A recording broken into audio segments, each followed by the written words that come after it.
Hi guys, welcome to another vlog. In today's vlog, I'm going to discuss something very important because it is something I've heard from a lot of people at different times in my career. So what happened was, yesterday I was sitting with this person who runs a very popular GMAT related website. Actually, it's more of a consulting related website, admission consulting. So I was sitting with this guy and he says, Sarfraz, long term, I think the GMAT is going to be discontinued because I don't see the point of anybody, having to take the GMAT to get into a business school. I mean, how does your knowledge of sentence correction help your managerial skills? That's where I had a problem because I strongly disagree with that point of view where you think of the GMAT as an academic test. In fact, that's a big problem with most students and most teachers that they view the GMAT as an academic test. Well, it is testing you on ACADS, but if you ask me, only 30% of the GMAT is academic. Alright, your knowledge of sentence correction, of math, of reasoning, whatever it is. The remaining 70% is not testing you on academic. And this is precisely why you will see that there comes a time in your preparation when your score will start to plateau. You will reach an upper limit, it won't cross that. Could be 680, could be 720, could be 610, whatever it is. And the reason it does not go beyond that is because you've only been stressing on the academic part of the test. And you've done as well as you could on that part maybe. But what about the other parts? So as I said, 30% is academic, 70% is non-academic. If I have to divide that 70%, I would say 30% is how you manage time, 40% is your temperament. I mean, these are intangibles, so one doesn't know what to do about it. But 70% of your score will depend on how you manage time on the test and how you manage your nerves on the test. And temperament does not only mean nerves. By temperament, I mean your ability to prioritize. Which questions should I attempt? Which ones should I not attempt? I mean, that's what a manager would be expected to do in his or her work. So if you come across, say, a probability question which you think will take me 4 minutes but I'll get to the answer, should I spend those 4 minutes? The answer probably is no, because if you spend those 4 minutes, get it right, you'll probably end up missing out on 2 easy questions later on in the test. So then you see, decision making comes into the picture. So superficially it may appear as if the GMAT is testing you on academic knowledge, academic content, but it's actually testing you on skills, on various managerial skills. Could be things like time management, nerve management, prioritization, decision making. All this comes into play on most aptitude tests, but more than any on the GMAT. The GMAT is designed in that manner, and that way it's a very good test. I keep telling my students, don't go crazy about academics. Everybody thinks it is all about academic, it's all about intelligence. It is hardly, 30%, as I said. This is exactly why you will see, a lot of the times you're performing very well in the OG, but when you start taking full length tests, it doesn't translate into a good score on a full length test. And that's because it's not about your academic. It's about the other things. Maybe you're not able to manage your time properly. Maybe you get nervous in the test. So those are areas you have to work on. But what will you do? You will spend even more time on academic. You will go and buy more books. You will go and hire a private tutor who will tell you to focus all the more on academic. And the problem remains unaddressed. So keep in mind, while academics are there, only 30%, 40% if I'm being nice, not more than that. You see that the reason most teachers or experts would stress a lot on academic is because academic is the easiest to improve. I mean, you know what you have to do, how you have to do, what you have to teach, and you work on that.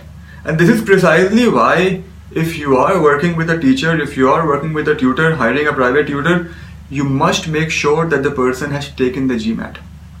That's the single most important factor. Of course, you should have also done well on the GMAT, but should have at least taken the GMAT. What the problem is, especially in a place like India, a lot of you guys must be from India, hardly anybody who teaches for the GMAT has taken the GMAT. Because the ones who do well on the GMAT, they go to do their own MBAs. So the ones who don't do well, they end up teaching. In fact, most of the guys who end up teaching haven't taken the GMAT. Even if they say they have, they're lying to you. They haven't. And the story is now very different abroad. There are some companies which insist and I appreciate that. Companies like Manhattan, maybe they insist that the faculty has taken the GMAT, and that's very, very crucial, because if you haven't taken the GMAT, you will end up teaching me in a very academic manner. When I teach somebody, I'm not teaching grammar or reasoning, I'm teaching how to take the test. And that is where I can contribute the most. Test taking strategy. If you've gone through one of my earlier vlogs when I discussed your approach to the GMAT, how you should structure your prep, you would notice the last stage of your preparation out of the 3 stages I mentioned is full length test taking strategy. That's all you work on for the last month and a half of your preparation.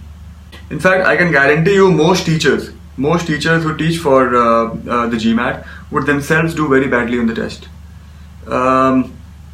And that's because they would approach the test in a very academic manner. I mean, they'll get stuck into questions, their ego will come in, how can I not get this question correct? They will waste time and they will get a very bad score. So if you're hiring a teacher, make sure that the person has taken the GMAT. Teaching of math and English for the GMAT is overhyped, I believe. There is not a lot of stuff that has to be taught in that, and there are some very good books in the market which you can use to learn those concepts. You can, of course, by all means take classes, but I think the books are good enough. Where you need a tutor, when somebody comes to me for tutoring, and I do very little tutoring now, by the way, but if anybody comes to me, they want me to teach them sentence correction, reasoning and RC, and then they disappear. I've hardly had people come to me when they start taking full length test to analyze the test, to discuss the test taking strategy, and I keep telling people, that is where I can contribute the most. I mean, in terms of sentence correction, reading comprehension, critical reasoning, go through my books. It's a much cheaper option. Everything I know is there in the book. But after that, once you start taking your test, then how to analyze your test, how to interpret your scores, how to strategize what to do next. That is where a good teacher can contribute a lot. So in case you guys are hiring a tutor, make use of the tutor to fine-tune your test-taking strategy. Don't use the tutor to learn sentence correction. You can learn that from a good book. SC Grade is a very good book. So the bottom line is, the GMAT is a very good test of your managerial skills. Time management, question management, nerve management. It's a very good test that way. And that is how you should approach the test. If you approach the GMAT in a very academic manner, you will get a low score. I assure you of that. All the students that I've met who've got a good score on the GMAT had one thing in common. They all had very, very calm temperaments. You will always notice this. They're not people who normally get nervous. Some of them are people who actually rise to the occasion. So normally the person could be a nervous wreck, but when it matters, they're able to pull up the performance.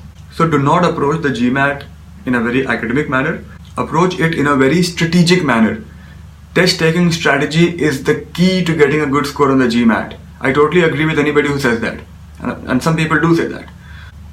So whatever I said in this vlog, please don't take it lightly. Today's vlog was very, very, very important one, because this will have a huge impact on how you perform on your GMAT.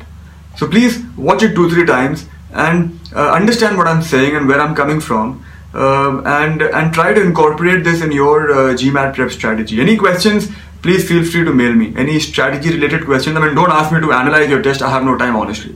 But any strategy related question, please mail it to me and I'll address it on the vlogs if I can't do it on a one-on-one basis because of lack of time. So I think that should be it for today's vlog. In tomorrow's vlog, I'm going to discuss something very interesting. I'll tell you about this leading business school. Leading, like a top 40 business school, where you don't have to pay any fees to study.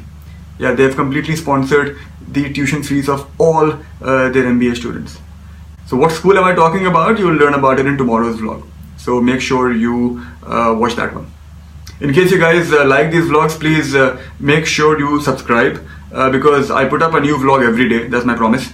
And you will be updated on whenever a new vlog comes in. So with that, I think I'll say goodbye and I shall see you guys in tomorrow's vlog. Have a nice day.